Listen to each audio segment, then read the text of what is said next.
Good morning, good evening, good afternoon, wherever you are, whenever you are. Hello. Thank you for watching my videos. It's Mike Radman, May 30th, 2010. Over in Europe, the Spanish government seized a savings bank. They call them Cajas, or Caja, you know, my Spanish. CajaSur was the one that was seized by the Bank of Spain. Effectively, well, they were running out of money. And apparently, so are a number of other savings banks. Now, the way that the savings banks work in Spain is kind of bizarre. They're effectively run as charities. Charities, like, run by the Catholic Church, for instance. Well, the CajaSur was seized by the Bank of Spain and taken away from the Roman Catholic Church. But that went down really well with the Pope. But regardless, there's a number of other ones, and they seem to be getting worse. Now, before I move on to the other ones, just a quick mention of CajaSur. They are based in Cordoba, which, of course, is in the, what do they call it? The Autonomous Community of Andalusia, which apparently is a really nice place to have a vacation. I hope the banks survive.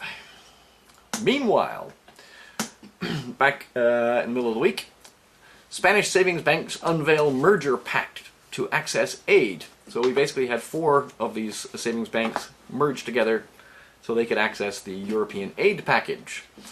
And the most recent one today, Caja Madrid and 5 smaller banks in merger discussions. So all of these small savings banks in Spain are beginning to consolidate.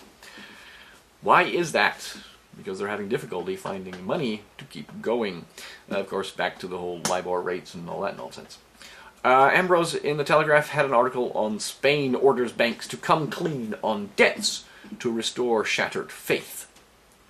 The new rules target the savings banks that account for the lion's share of the 445 billion euro of property debt accumulated during the credit boom, when real interest rates went negative. The authorities acted after severe strains on the interbank market had begun to raise questions about the ability of Spanish lenders to access routine funds from global peers.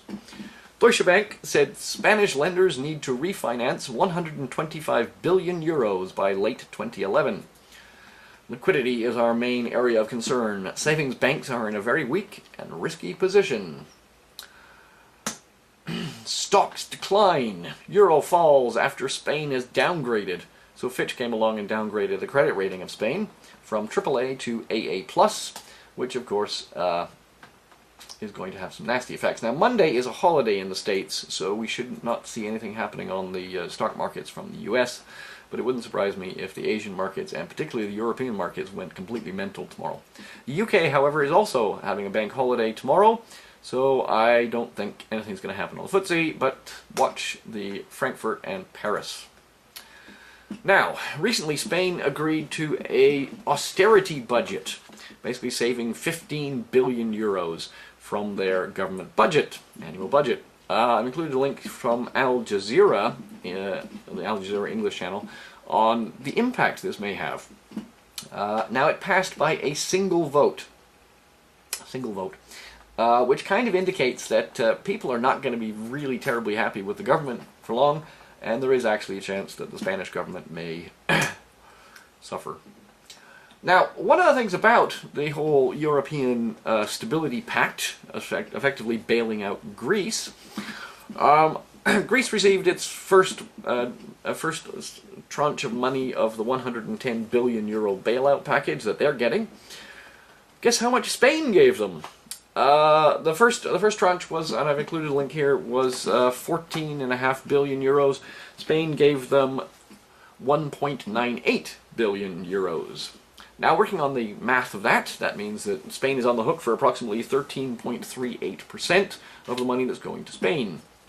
On the full 110 billion euro package, bailout of Spain, bailout of Greece, Spain is on the hook for, let me just get it here, 14.5 billion euros. And they just passed a budget cutting their government spending by 15 billion euros. numbers don't really add up. I don't really get it anymore. Now, one of the things that happened, because Greece also had an austerity budget, and they cut their budget dramatically, is having a weird knock-on effect for all kinds of things available to Greek people.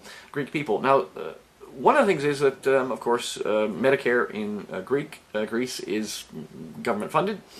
So, the Greek government has basically cut the payments for medicines to the pharmaceutical companies. So far, 2 pharmaceutical companies have pulled their drugs out of Greece. So, for instance, you can't get a state-of-the-art insulin treatment in Greece anymore. And the latest one, a Danish pharmaceutical company, has withdrawn products from Greece in protest at the government's decision to cut the price of medicines by 25%. Leo Pharma is suspending distribution of an anti-blood clotting agent and a remedy for psoriasis. In the middle of this, Leo Pharma claims it is owed 244 million euros by the Greek government in unpaid bills. Oh well, and so it goes. I've included a link here to the Euro Crisis dashboard, a really cool Excel spreadsheet you can download, which lets you see just how much all the various countries owe each other across Europe. Yeah, so it's kind of weird how this all works. Let me just bring this up here. Yeah, effectively, the UK is on the hook for roughly 409 billion euros. And Germany is on the hook for 50 billion euros to Spain, and... oh, sorry, that's France. Germany's got 51 billion euros owing to Spain. So there's all this debt between the various countries.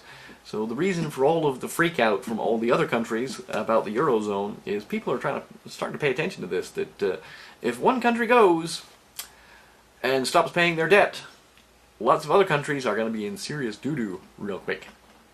So, back to the stories. In The Guardian today, a worldwide financial crisis couldn't happen again, could it? The article basically saying, economists say no, but there are people freaking out. If you want to read the article, it is linked. Capital gains tax in England. Now, there are rumors that the government is going to increase the capital gains tax from the current 18%, more in line with standard income tax, so it may go as high as 40 or 50%. Now, of course, rich people aren't worried about this. They have various ways of hiding their money.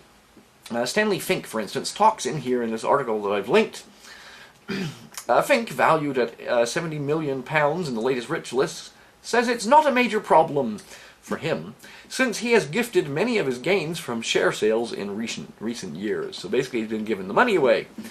Who's he been giving it to, I wonder?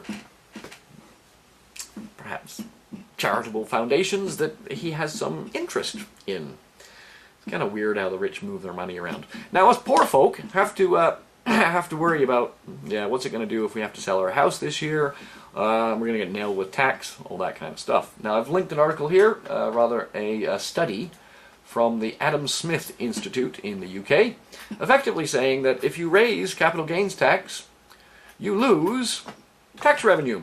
It goes down correspondingly. Every time you raise it, tax revenue goes down. Every time you lower capital gains, tax revenue goes up. They have a nice little graph on the 4th page of this report, basically showing you the correlation between increasing taxes on capital gains and the actual money you get from capital gains tax. A weird knock-on effect is that rich people are going and buying gold. Gold bullion. Now, gold bullion coins, UK bullion coins, are considered sterling, and they are exempt from capital gains. Mind you, not all gold coins are South African coins and Canadian coins and so forth. Gold coins are considered an investment, and you will be nailed for capital gains tax. So you got to go buy the British. If you're in England, or rather, if you're in the UK, you have to get UK sterling coins to be exempt from capital gains tax. Now, what's been happening over in Europe? Not a lot. This weekend was Eurovision, which is just huge. Although a couple of countries had to pull out because they couldn't actually afford all the stuff that goes around Eurovision. But the winner was Lena from Germany. Yes, that's right. The Germans are giving away their money, and so the Europeans said, yes, yes, we'll vote for their singer. Even Greece voted for her. Mad. So I've included a link to Lena, Satellite. which is a chirpy little pop song. For real music, I've also included a link to Obviously from a Canadian singer, Dolores DeGenanis. I can't pronounce your name, sorry Dolores. And finally a link to Kappa Danielson, who has a CD out. Oh, so does Dolores, which is why the link is there. If you want to support you two people, go buy their albums. Okay, peace, love, understanding, think about things. I'll speak to you again soon. Bye.